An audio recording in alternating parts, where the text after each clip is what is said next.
menurut saya itu beberapa hal yang membedakan antara ilmuwan kita di luar sama ilmuwan kita di Indonesia. Di fasilitas ya? Di fasilitas. Kalau dari sisi kecerdasannya gimana? Kalau itu saya rasa sama ya. Kita punya banyak sekali ilmuwan-ilmuwan Indonesia yang ada di luar negeri yang kemudian pulang ke Indonesia, itu sebenarnya mereka peneliti-peneliti brilian yang ada di luar negeri. Kelebihannya menurut saya dan yang membedakan ilmuwan di luar sama ilmuwan di Indonesia adalah fighting spirit-nya memang. Nah, jadi ilmuwan-ilmuwan yang ada di Indonesia ini dengan berbagai macam keterbatasannya, they still want to do something gitu untuk Republik ini. Itu yang menjadi poin plus. Ketika kalian pulang ke Indonesia, kalian itu jadi punya dua gelar, ilmuwan dan pejuang, dia bilang. Karena dengan berbagai macam keterbatasan yang kita punyai di Indonesia, kita tetap harus berjuang untuk Republik ini.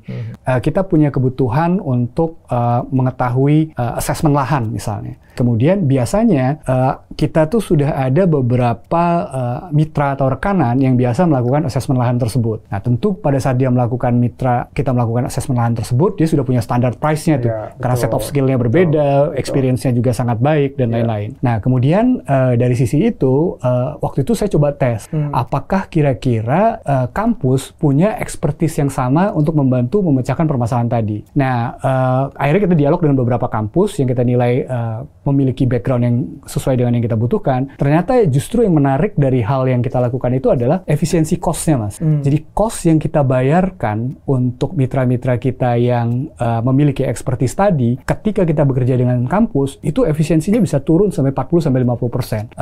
Tentu dengan tidak mengkompromis quality-nya ya. Nah, dari situ kemudian kita jadi berpikir bahwa sebenarnya yang diperlukan ini adalah jembatan komunikasi antara industri dengan perguruan tinggi. Karena biar gimana pun perguruan tinggi itu kan jadi pusat inovasi itu. Nah, pusat inovasi itu yang menurut saya harus kemudian bisa diterapkan ke industri itu kerjasamanya. Nah, keuntungannya apa buat perguruan tinggi? Selain tentunya dia juga bisa bisa ikut di dalam program-programnya industri, kemudian mendapatkan fee dari situ. Tapi hal lain yang menurut saya juga penting dan bisa dia dapat itu adalah dia memvalidasi, Mas, teknologi dan layanan yang dia punya. Beberapa big tech company misalnya yang datang ke kita tuh dengan berbagai macam expertise yang mereka punya ya, dengan berbagai macam teknologi yang mereka punya, itu misalnya bisa antara $1 juta sampai $2 juta misalnya. Jadi antara 14 miliar sampai 28 miliar. Betul. Jadi antara itu tergantung biasanya itu berapa luas cakupan area yang kemudian kita minta mereka untuk kerjakan. Terus kemudian kalau misalnya kita kerja sama dengan kampus dengan layanan teknologi yang mirip-mirip itu, harganya cukup fantastis sebenarnya. Itu antara 400 sampai 600 juta tuh kita sudah bisa dapat layanan yang sama, Mas. Dengan kualitas yang sama, artinya Unilever happy ketika menggunakan layanan dari kampus itu? At some degree kita rasa sih itu memenuhi objektif kita ya. Apakah kita happy dengan layanan itu? Kita happy sebenarnya dengan layanan itu. Saya tuh sebenarnya punya hubungan baik dengan Prof. Nizam yang kebetulan jadi PLT Dirjen Dikti. Nah kemudian dari beberapa diskusi yang kita lakukan dengan Prof. Nizam, kita punya kegelisahan yang sama nih tentang bagaimana sebenarnya kita bisa membantu menghilirisasi produk yang berasal dari kampus untuk kemudian bisa dimanfaatkan oleh banyak masyarakat. Kuncinya harus ada kerjasama dengan industri.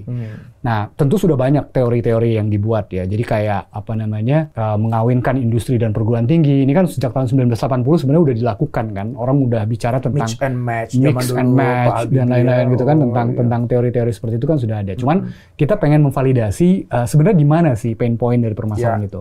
Nah, kemudian setelah bertemu dengan Pak Dirjen, bulan Januari sampai ke bulan Juni tahun 2020 kita melakukan dialog dengan berbagai macam kampus. Mungkin ada 100-an lebih lah kampus yang waktu itu kita ajak diskusi, kemudian ada berbagai macam industri, mulai dari industri besar sampai ke UMKM yang waktu itu kita ajak dialog. Nah ternyata setelah kita melakukan berbagai macam dialog tadi, kita menemukan beberapa permasalahan yang ada terkait kerjasama antara industri dan perguruan tinggi. Yang pertama itu tidak adanya akses dari perguruan tinggi untuk melakukan kolaborasi dengan industri. Jumlah kampus di Indonesia totalnya ada 4.500.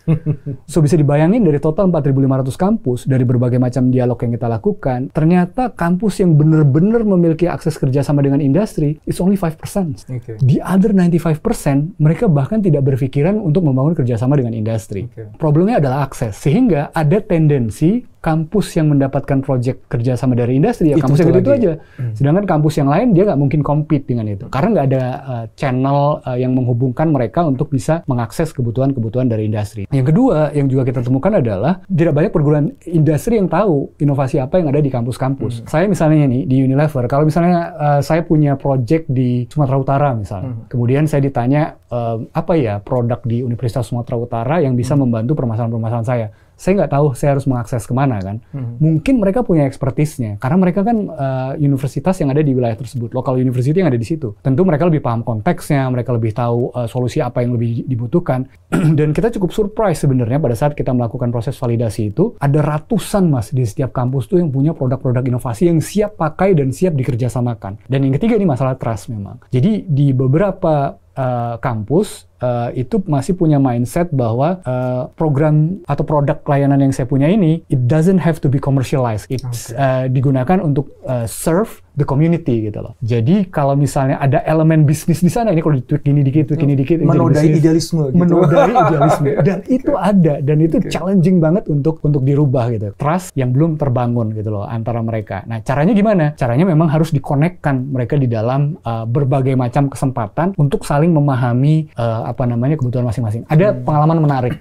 Sekitar tahun 2020-2021 kita buat yang namanya CEO Power Breakfast. Jadi kita gather semua CEO yang ada di Indonesia, kita kumpulin waktu itu di salah satu hotel, ada Pak Dirjen juga. Kemudian saya bilang, ini kan opportunity nih. Saya ingin membawa 5 universitas terbaik di Indonesia untuk present di depan para CEO ini. Nah, ketika mereka pitching, Mas, itu tuh kayak presentasi skripsi. Disertasi. Jadi Bapak Ibu, ini rumusnya tuh gini ya. Gitu. Mulai dengan definisi. Iya, terus kemudian saya lihat banyak CEO yang garuk-garuk kepala tuh. Kemudian dia bilang, kayaknya kita cuma perlu tahu ini buat apa deh gitu kan, ininya apa. Jadi skill-skill seperti itu juga yang menurut saya juga perlu kita build. Tapi akhirnya dibuatlah platform yang namanya Kedai Reka. Kedai Reka itu kedaulatan Indonesia untuk Reka Cipta. Idenya sangat simpel. Kita ingin mempertemukan antara bisnis case yang ada di sisi industri dengan pusat-pusat inovasi yang ada di seluruh Indonesia. Dampaknya apa? Yang pertama, kita ingin membuka akses. Kita pengen mendemokratisasi akses untuk semua kampus, mulai dari ujung Aceh sampai ujung Papua, akan punya kesempatan yang sama untuk ngobrol sama Unilever. Akan punya kesempatan yang sama untuk ngobrol platform dengan berarti ya? Platform. Digital.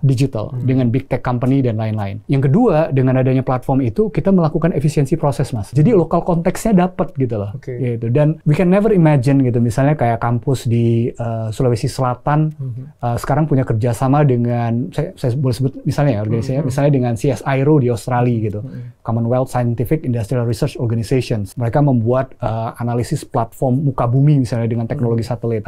Kita bisa kerjasama kampus di NTT misalnya, di Kupang, itu melakukan kerjasama dengan salah satu industri pangan terbesar di Indonesia misalnya, untuk memecahkan permasalahan stunting. So, the impact is big, everyone's are excited gitu dengan programnya, dan yang paling penting adalah kita mendemokratisasi akses tadi, Mas, dan kemudian menarik minat kerjasama dari industri. Kita ini adalah 2 ekosistem yang saling membutuhkan, antara industri dan juga perguruan tinggi atau ilmuwan tadi. Kenapa 2 ekosistem ini saling membutuhkan? Karena apa yang menjadi challenge yang dimiliki oleh pihak industri itu sebenarnya resource-nya, sumber daya manusianya itu melimpah ruah di perguruan tinggi. Nah, dengan adanya dialog dan kolaborasi di kedua belah pihak ini, sebenarnya kita mengupgrade kedua ekosistem ini nih.